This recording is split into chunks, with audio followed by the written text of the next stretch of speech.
Jed, ano ba ang point of argument sa tugon ng defense team ng pangalawang Pangulo?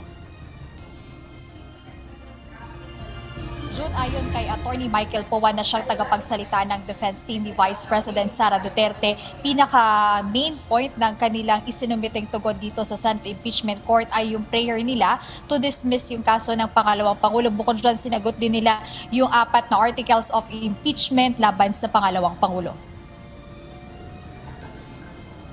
Kinumpirma ngayong araw ni Attorney Michael Powa na opisyal na nilang naisumite sa Senate Impeachment Court ang tugon ni Vice President Sara Duterte sa articles of impeachment laban sa kanya. Dagdag ng depensa, nagtitiwala sila na gagampanan ng Senado ang konstitusyonal na tungkulin nito ng may patas na pagtrato. Pasado alas 4:30 nang dumating sa Senado ang ilan sa mga abogado ni Vice President Duterte sa impeachment case. Dala nila ang 5 maliliit na maleta na naglalaman ng tugon ng Vice Presidente sa mga paratang sa kanya na nakapaloob sa articles of impeachment mula sa House of Representatives. Ayon kay Attorney Michael Powa, tagapagsalita ng defense team ni VP Sara, tinatayang nasa 50 pahinang isinumite nilang tugon. Bukod pa, aniya ito sa makapal na dokumento o annexes na nakalagay rin sa maleta. Binigyang diin ni Attorney Powa ang pangunahing hiling o prayer ng kampo ng pangalawang Pangulo ay ang dismissal ng kaso dahil sa 2 pangunahing punto.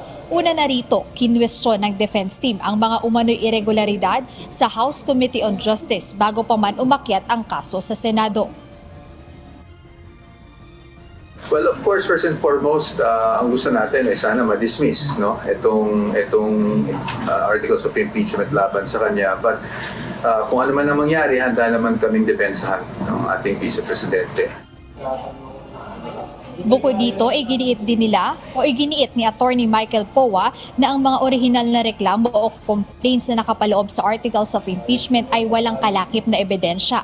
Aniya, ang mga dokumento gaya ng galing sa Anti-Money Laundering Council o AMLC reports ay nakalap lamang noong umuusad na ang pagdinig sa Kamara.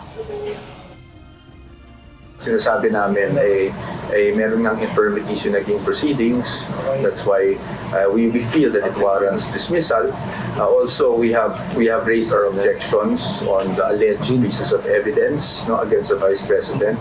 By the way, that sinasabi nga natin, and we have to reiterate, yung mga pieces of evidence na yan na hindi naman naka-attach sa original complaints. And itong mga pieces of evidence na to ay nakalap lang noong ongoing yung proceedings ng Committee on Justice and after we have gathered answers. So to us, this goes into basic tenets of due process. Sa kabila ng mga ito, ayon kay Attorney Powa, nakadepende sa magiging takbo ng mga susunod na proceedings kung haharap ng personal si Vice President Duterte. Dagdag niya na kung hihilingin o kakailanganin ng pagkakataon, doon pa lamang nila tutukuyin kung magpapakita ang pangalawang Pangulo ng personal sa trial. Iginiit din ng depensa na ang paghahain mismo ni VP Duterte ng kanyang opisyal na sagot ngayong araw ay patunay na formal niyang hinaharap ang mga paratang laban sa kanya.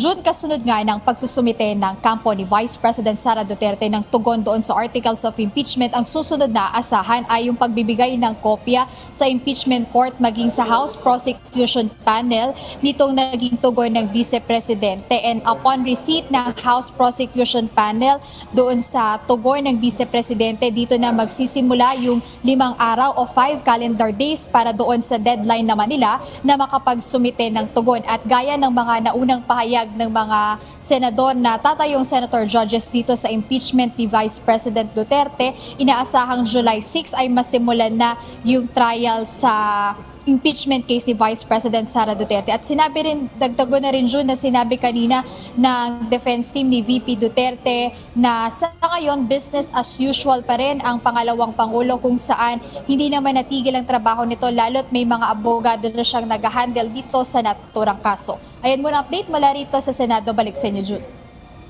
Paano yan, Jed? Sabi mo ang pangunahing hiling ng defense team ni VP Sara ay ma-dismiss yung articles of impeachment na yan. Sabi ni Representative Luis Tru kanina, ang Senate dapat ay trial. Tapos noon, decision. Either na ma-acquit o ito ay makukonvict.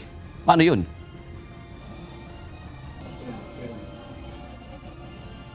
Jun, bukod naman dun sa pangunahing hiling ng defense team ni VP Duterte na gusto nilang ma-dismiss agad yung kaso, sabi nila handa naman sila sa iba't ibang mga possibilities kung magtuloy nga yung trial na una nang sinasabi ng mga abogado ni Vice President Duterte na handa nilang depensahan yung mga nakapaloob na complaints doon sa articles of impeachment. So kung mag-proceed man yung trial na sinasabi, ay handa silang ipakita yung mga defense nila dito sa nasabing trial. At nabanggit din kanina ni Attorney Poa na kung may pagkakataon o depende sa magiging takbo ng trial once magsimula ito, maaari din sila magpresenta ng kanilang mga witness para malabanan nga yung mga aligasyon na nakapaloob doon sa articles of impeachment. June. Maraming salamat, Jed Neresina.